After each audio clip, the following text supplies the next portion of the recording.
Les decía entonces que esta nueva mirada sobre la filosofía y la pedagogía muestran distintas adhesiones, porque comienza allí un derrotero rápido que no hace pie, porque inmediatamente viene otra manera de hacer pedagogía. Detrás aparece la pedagogía hermenéutica, aparecen las ciencias del espíritu, se deriva a una pedagogía empírica o a las ciencias experimentales. Derivamos desde allí a una pedagogía emancipadora o crítica de fuerte impronta social o cultural. Es que la instancia filosófica de la pedagogía ha ido desvaneciéndose y esta idea de pedagogía ha sido penetrada por las nuevas ciencias, por la sociología, por la psicología, por la economía. Es decir, la pedagogía clásica se ha ido adormilando a instancias del embate de las nuevas ciencias. Evidentemente, las más influyentes en el pensamiento y las de mayor consecuencia a nivel educativo concreto son las llamadas pedagogías empíricas o pedagogías emancipadoras o críticas. Entre 1960 y 1984, la pedagogía es plenamente influenciada por los métodos empíricos de investigación propios de las ciencias experimentales. Se imponen las metodologías tecnocráticas, surge desde el ámbito político un marcado optimismo pedagógico, dándole así a la educación la capacidad de transformar la realidad.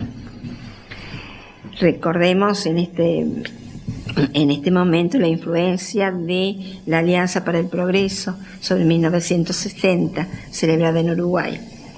La misión educativa, entonces, era modernizar los estados, ayudar a generar políticas diversas, capaces de promover desarrollo económico, procesos de racionalización, eficiencia y, sobre todo, creciente tecnificación. La técnica de la planificación es utilizada en todos los campos del conocimiento y mucho más en el de la economía, derivando así en un marcado economicismo que demanda a la pedagogía su plena participación en el desarrollo social. Esta expresión pertenece a Wolfgang Bresinka en su texto El planeamiento integral de la educación.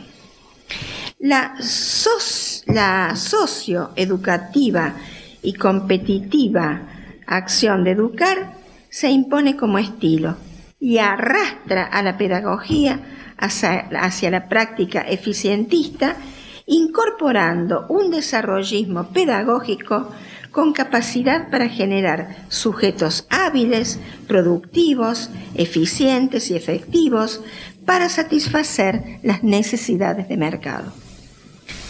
Modernizar la educación es tecnificarla, dar preeminencia a los medios, relacionarla y ponerla al servicio de estructuras sociales, dejando de lado cuestiones fundantes de la educación, como son los ejes anteriormente mencionados.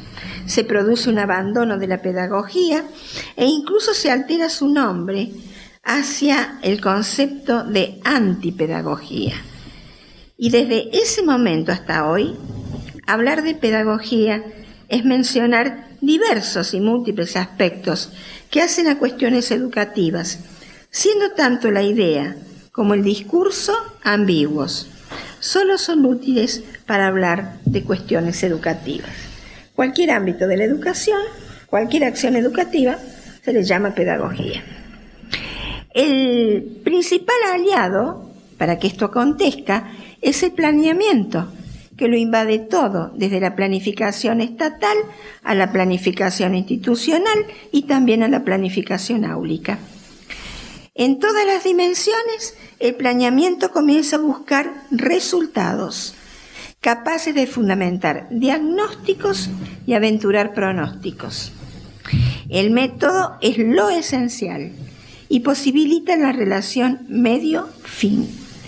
Y también declara aplicación tecnológica, entendida esta expresión como la racionalidad para saber cómo los fenómenos son como son, es decir, la habilidad para establecer relación y para aplicar en el uso de procesos de producción altamente eficaces y efectivos.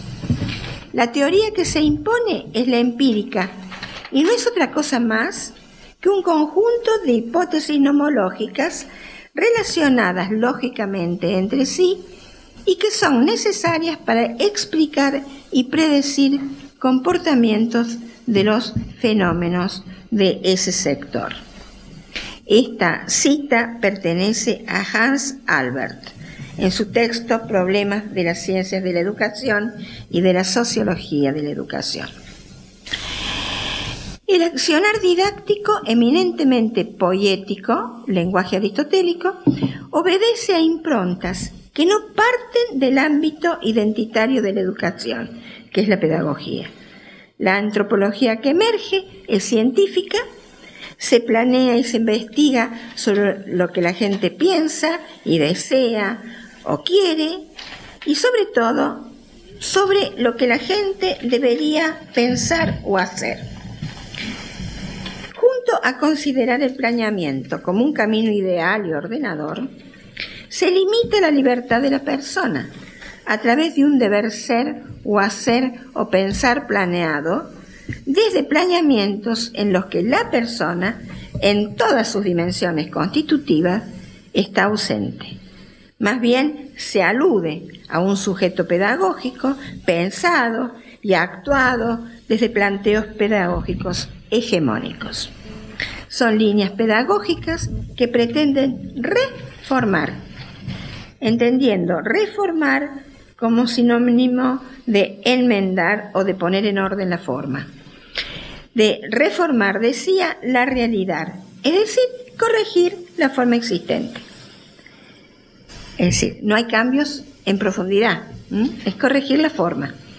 Pendularmente y en los mismos tiempos se yergue una pedagogía crítica de la situación existente, una pedagogía que recupera su esencialidad con una antropología basada en el concepto de persona, que propone un para qué educativo que propicia la reflexión, el uso de la libertad personal capaz de construir su propio destino y una metodología eminentemente dialogal. Pretende no generar solo una corrección de la forma, sino transformar la realidad, es decir, generar cambios profundos y sustantivos. Un vocero de esta línea, como es Paulo Freire, expresa al respecto: mi perspectiva es dialéctica y fenomenológica. Yo creo que desde aquí, desde donde tenemos que mirar para vencer esa relación opuesta entre teoría y praxis, superando lo que no debe ser hecho a un nivel idealista, desde aquí decíamos hacer un diagnóstico científico de este fenómeno y podemos determinar así la necesidad de la educación como una acción cultural. La acción cultural pone a la liberación en un proceso a través del cual la conciencia del opresor viviendo en la conciencia del oprimido puede ser eliminada. Esta manera de ver la realidad surge de diversas miradas que confluyen desde el socialismo, el marxismo, la democracia popular, el cristianismo, basado en la perspectiva de la teología de la liberación. Aparecen los procesos educativos no formales y marginales que no rechazan las propuestas de tecnificación, sino que son proclives a utilizarlas, siempre desde un tamiz más crítico, como crítica su postura frente a la creciente despersonalización que proponen modelos educativos divorciados con la realidad que se vive y rechazando también las planificaciones que eliminan la libertad y que proponen reproducir situaciones ajenas al ver y sentir del continente. Se hace una crítica profunda a los procesos de despersonalización socioeconómica. Se sitúa en lugar de todo lo anterior la pedagogía del diálogo con la política y al respecto Freire mismo dirá: soy esencialmente político y adjetivamente pedagógico. En este proceso de planificación estructurada que ofrece la pedagogía empírica, enmarcadas en planificaciones sociológicas de forma contradictoria, surge una pedagogía cultural cuyo rasgo sobresaliente es la posibilidad de participación social y política más activa, generando así un acercamiento de la política y de la cultura, con una antropología pedagógica, una teleología y una metodología perfectamente definidas. Voy a saltearme un poco porque ya esto está muy largo. Y vamos a saltar al momento de la globalización.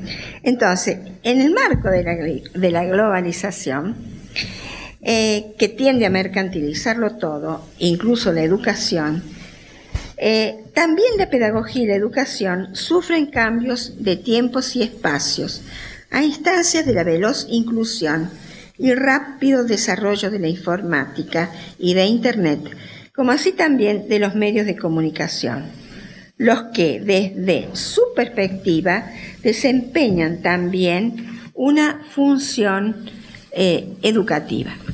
En definitiva, cumplen una clara función en cuanto a sistema de representación de la realidad sociocultural y política donde se desarrollan los individuos. Esta cita pertenece a Augusto Pérez Lindo.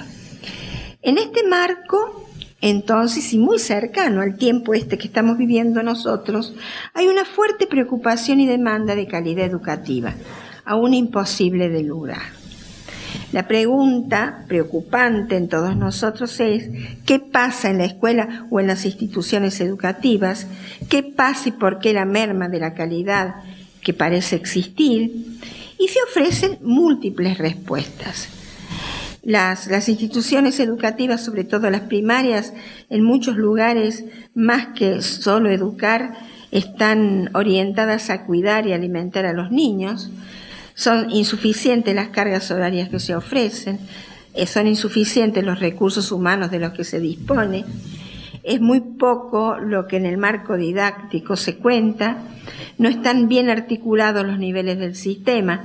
Hoy hemos abordado mínimamente el problema de articulación, sobre todo entre escuela media y primaria, y no existe correcta articulación entre los contenidos de la enseñanza. Todo esto, entonces, afecta a la concreción del plano educativo.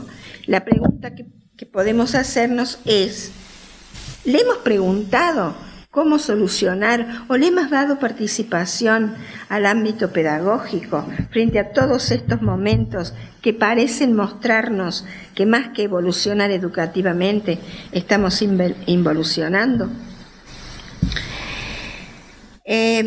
Por allí, el afán de mejorar la calidad de los aprendizajes hace caer en el olvido a la dignidad de la pedagogía, que va sucumbiendo a las órdenes de Skinner, de McLuhan, de Piaget, de Brunner, de Vygotsky y de tantos otros. ¿Es imposible que la pedagogía pueda dialogar con estas instancias o estas propuestas educativas? Hemos intentado que este diálogo se produzca. Es importante reformar a la educación, no cabe duda. Es necesario consolidar las disciplinas, organizar el currículum, formar técnicamente a los maestros, mejorar los niveles de gestión, generar actividad y acción continua, haciendo que esas acciones sean funcionales. Educar al hombre para el hacer, para atrapar conocimientos. Todo eso es pertinente, pero me parece que se va olvidando junto a estas acciones el educar a personas más allá de las disciplinas. Se acude a salvar emergencias, olvidando la esencia humana. Se educa para circunstancias emergentes. De allí que la pérdida de valores sea tan evidente y creciente. La sociedad lo advierte, la sociedad lo dice. Así, la crisis de la educación es bifronte. La carencia de conocimientos por un lado, como lo demuestran las evaluaciones nacionales e internacionales y su ranking, pero por otro lado, la deficitaria formación integral de la persona. Es evidente que transitamos hoy en esta Argentina del Bicentenario por una profunda crisis pedagógica, producto del arrollador avance de objetivos socioeconómicos políticos que desprecian el aporte reflexivo pedagógico, culpándolo de ser insuficiente para resolver positivamente la inclusión de los países de Argentina y los latinoamericanos en el primer mundo o mundo desarrollado o mundo del conocimiento. La crisis de la sociedad y las sucesivas crisis de autoritarismos políticos pusieron en fuga a la pedagogía, la que cayó también en una crisis profunda. Se ha olvidado que solo es posible superar la estructura dicotómica de la pedagogía por el reconocimiento de su carácter dialéctico. Analógicamente a la acción política, toda decisión pedagógica representa siempre solo la aplicación de un principio especulativo a ciertas circunstancias dadas. La pedagogía tiene que asegurarse, por lo tanto, constantemente, tanto el principio especulativo y ciertas circunstancias dadas, y por eso oscila siempre entre especulación y empirismo. Esta cita también pertenece al doctor Winfried Böhm.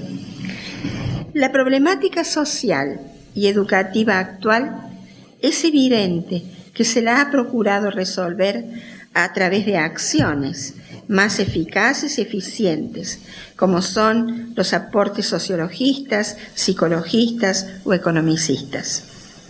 No goza de las mismas contundentes categorías de eficacia, eficiencia y efectividad el reflexivo pensamiento pedagógico, el que no puede brindar resultados mensurables.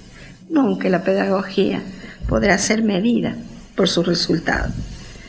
Pero la pedagogía siempre recoge el fruto tardíamente. Eso sí, el fruto siempre es más sabroso. Y en la Argentina de hoy, para concluir, convengamos en que no hay mucho espacio para la pedagogía. Tampoco hay tiempo para la reflexión. Corremos. El tiempo se sucede a una velocidad vertiginosa, nos va fagocitando y la reflexión va quedando siempre a un costado. Quizás debiéramos leer y tener en cuenta más frecuentemente lo que dijo el recientemente desaparecido gran filósofo y pedagogo Giuseppe Flores de Arcais, italiano. Él reflexiona y dice: laicismo y marginación, producción, consumo, ecología, paz y tolerancia, derechos del niño y de la mujer, biogenética y eutanasia. Todo esto es lo que, a manera muy revuelta, venimos discutiendo. Y nos hemos olvidado que esos elementos impactan y son problemas ineludibles de la vida humana, y que básicamente esos problemas están abordados, están contenidos por la temática de la persona, y que solamente la pedagogía, desde su vértice antropológico, puede abordar ese conjunto de problemas que se constituyen en problemática, puede abordarlos, lo decía la pedagogía, para ofrecerlo como campo de reflexión de la educación. Hago votos porque la pedagogía pueda ser tenida en cuenta en este mundo que parece haberlo olvidado. Muchas gracias.